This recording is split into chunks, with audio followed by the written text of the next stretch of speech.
This is how an indulgence is defined in the Code of Canon Law and in the Catechism of the Catholic Church.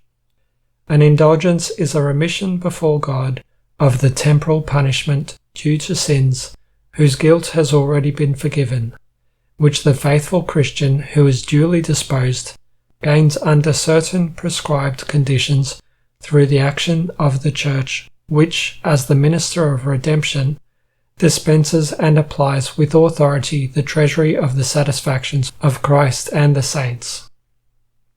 In general, the gaining of indulgences requires certain prescribed conditions, and the performance of certain prescribed works. To gain indulgences, whether plenary or partial, it is necessary that the faithful be in the state of grace, at least at the time the indulgenced work is completed. A plenary indulgence can be gained only once a day.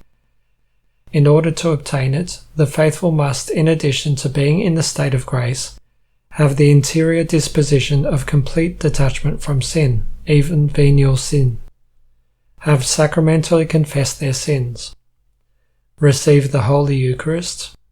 It is certainly better to receive it while participating in Holy Mass, but for the indulgence only Holy Communion is required, and pray for the intentions of the Supreme Pontiff, the Pope.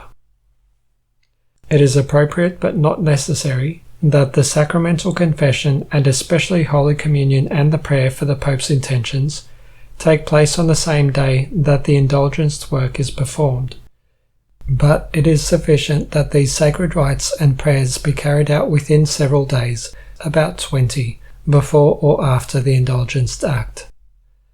Prayer for the Pope's intentions is left to the choice of the faithful, but an Our Father and a Hail Mary are suggested.